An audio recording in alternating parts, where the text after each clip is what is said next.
In the village of Umuofia, everyone knew Obinna. He wasn't rich. He wasn't a chief. He was just a quiet carpenter who made chairs, doors, and tables. But there was something about him that people talked about, especially the women. They said Obinna had something big. Something between his legs. Nobody said it out loud in public. But behind closed doors, in quiet kitchens and at the stream, the women whispered. "That boy's thing is too big," one woman said. I heard it too," another replied. Amaka said she saw it swinging when he walked past. "I'm even afraid," an older woman added. "Is it safe?" They all laughed. But deep inside, they were curious. Obinna didn't act proud. He was humble. He minded his business. He walked with confidence but never showed off. He wore simple clothes, and he greeted elders with respect. But women still stared. Even the ones who were married. Some gave him free food. Others called him to fix things in their homes, even things that didn't really need fixing. "My door lock is shaking," one woman said. "My bed is making noise," another said. "Please come alone," they would add. But Obinna always stayed polite. He worked, said thank you, and left. He didn't touch them. He didn't flirt. His late mother had raised him well. At Mamanwako's food stall, the women still talked. "Did you hear?" Ngozi said she watched him bathe at the river. She said it's like a third leg. The women gasped, then giggled. "That boy is not normal," one said. "No wonder no woman has caught him yet," said another. "I want to see for myself," someone whispered. They laughed again, but they were serious. Obinna noticed the looks. He noticed the smiles. But he just wanted to build his life, open a bigger shop, maybe work in the city one day. He didn't know it yet, but the village was planning something that would test his self-control. Because when too many women want one man, trouble is close. One hot afternoon, Obinna was working in his small workshop. He was carving a chair for the pastor's wife when someone knocked at the wooden door. He looked up and saw Aurora, the widow who lived across the stream. She was young, pretty, and always smelled like ripe mangoes. Many men in the village had tried to woo her, but she always said no.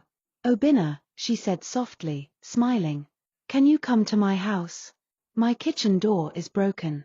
Obinna wiped his hands and stood up. "Okay, let me get my tools."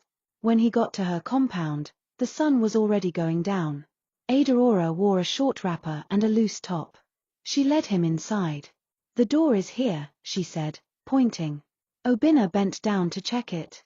That's when Aurora moved behind him and stood very close. Too close. He paused. She moved closer again, this time touching his shoulder. "Obinna," she said. "I know what they say about you." He stood up quickly. "What do you mean?" She didn't answer with words. She placed her hand on his chest, then slowly moved it down. Obinna froze. His body reacted, but his mind said no. "Aurora, please.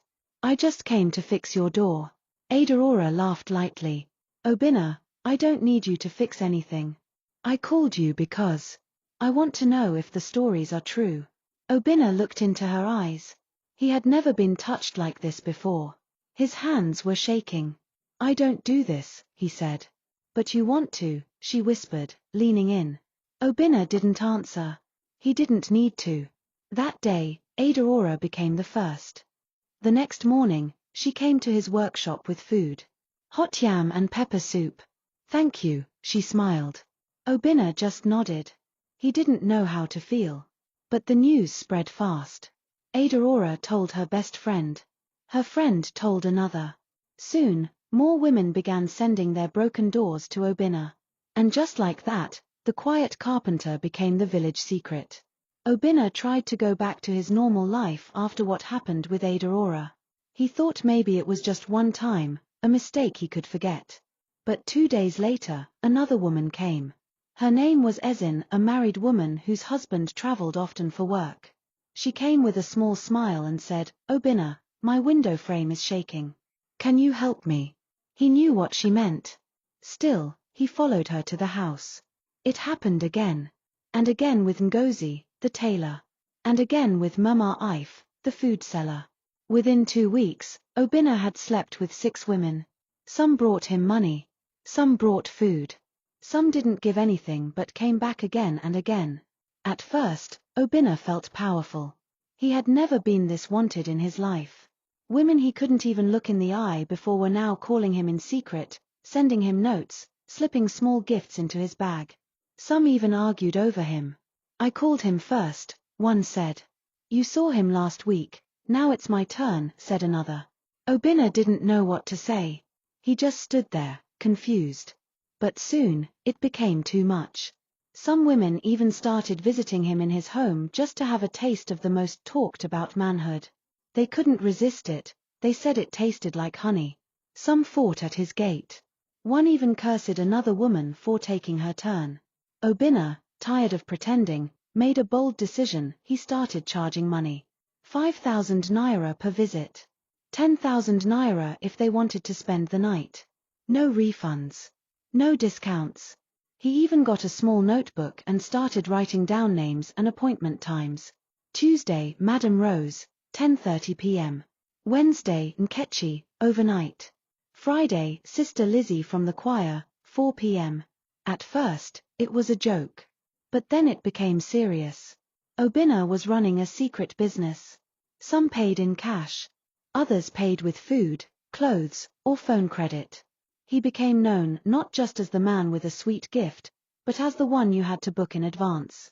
Married women, widows, single ladies, even elderly aunties who once called him my son, they all came, quietly and carefully. One woman traveled from a neighboring village just to taste the man everyone was whispering about. And for a while, life was sweet. Obinna stopped doing carpentry. He upgraded his mattress. Bought a fan. Started wearing better shirts. Women were fighting because of him. Some men in the village began looking at him strangely. Why are married women always seen entering his home? Why are women smiling at him too much? Rumors started to spread.